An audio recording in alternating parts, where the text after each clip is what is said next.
Welcome back to my channel. Today we are about to analyze the expect cutoff of LPUP 2024. Guys, quite new marking pattern we are going to see for first time. So quite challenging to analyze the cutoff, though I am going to analyze it. So please stay with me and watch completely the video. Along with, don't forget to share your opinions through comment box. So let's get started without wasting any more time. Guys আজি মই LPUPৰ expect cut off আলোচনা কৰিম। So আপোনালোকে নিশ্চয়কৈ জানে যে এইবাৰ প্ৰথমবাৰৰ বাবে সম্পূৰ্ণৰূপে এটা নতুন পদ্ধতিত মেৰিট লিষ্ট পাবলৈ সক্ষম হ'ব আপোনালোকে। সো ইয়াতে থাম্বনেলত আপোনালোকে নিশ্চয়কৈ চাব পাৰিছে যে NIOS নাহিলে কেটাগৰী ৱাইজ কাট অফ কিমান তললৈ নামাৰ এটা চান্স আছে, আৰু কিছু কিছু জিলাত কাট অফ বহুত কম যাব। হয় গাইজ, কেনেকৈ কম যাব আপোনালোকে নিশ্চয়কৈ জানে হয়তো, তথাপি মই ভিডিঅ'টোৰ যোগেদি অলপ আলোচনা কৰিবলৈ চেষ্টা কৰিম যে কিমানখিনি কাট অফ এটা নামাৰ চান্স আছে। ফ্ৰেণ্ডসকল, প্ৰথমতে মই LP লেভেলৰ UR কেটাগৰীৰ বিষয়ে আলোচনা কৰিম। সো মেৰিট লিষ্টত আপোনালোকে নিশ্চয়কৈ চাব পাৰিব 61, 62 যিসকলৰ 61 আৰু 62 আছে তেখেতসকলে মেৰিট লিষ্টত নাম অহাৰ এটা ভালেখিনি চান্স আছে। আনহাতে আপোনালোকে কিছু কিছু ডিষ্ট্ৰিক্টত চাব পাৰিব 60 লৈকে নামিব। সো কিছু কিছু ডিষ্ট্ৰিক্টত আপোনালোকে হয়তো চাব পাৰিব যে 60 লৈকেও নামিব UR কেটাগৰীৰ। আনহাতে OBC বিষয়ে মই ক'ম এতিয়া। সো OBC সকলৰ যিসকলৰ মানে 59, 60 আছে তেখেতসকলে চাকৰি পোৱাৰ এটা ভালেখিনি চান্স আছে। আনহাতে কিছু কিছু ডিষ্ট্ৰিক্টত 58 মান নামিব পাৰে। সো আপোনালোকে নিশ্চয়কৈ চাব পাৰিব। সো ইমান মানে হাই কাট অফ নাযায় যদিহে NIOS নাহে। তাৰপিছতে HC কেটাগৰীৰ 57, 58 মেৰিট লিষ্টত চাবলৈ সক্ষম হ'ব।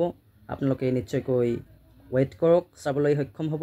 আৰু কিছু কিছু ডিষ্ট্ৰিক্টত 56ও আহিব পাৰে, আৰু কিছু কিছু ডিষ্ট্ৰিক্টত চাব 56 মানো আহিব পাৰে, 56। আনহাতে SDP যিসকলৰ 55 আছে তেখেতসকলে পাই যাব। আৰু PWD বিষয়ে আপোনালোকে নিশ্চয়কৈ জানে, ইয়াত ক'ব লগা একোৱেই নাই। সো ভেৰিফিকেশ্যন লিষ্ট আপোনালোকে নিশ্চয়কৈ চাব পাৰিছে। সো পোষ্টতকৈ আপোনালোকৰ যি কেণ্ডিডেটছ আছে তাৰ সংখ্যা যথেষ্ট কম আছে, গতিকে PWD জেনুইন হ'লে 100% পাব। ইয়াত কোনো সন্দেহ নাই, ইয়াত 100% গ্যাৰাণ্টি। PWD যদি জেনুইন হয় তেনেহ'লে 100% গ্যাৰাণ্টি আছে, পাই যাব। There is no any doubt. তাৰপিছতে আমি UP লেভেলৰ বিষয়ে আলোচনা কৰিবলৈ চেষ্টা কৰিম। সো UPৰ ক্ষেত্ৰত UR কেটাগৰীসকলৰ যিসকলৰ 66, 67 আছে তেখেতসকলে পাবলৈ এটা ভালেখিনি পচিবিলিটি আছে, বা তেখেতসকলে নিশ্চয়কৈ পাব। আৰু কিছু কিছু ডিষ্ট্ৰিক্টত হয়তো 65 মান আহিব পাৰে UR কেটাগৰী UP লেভেলত।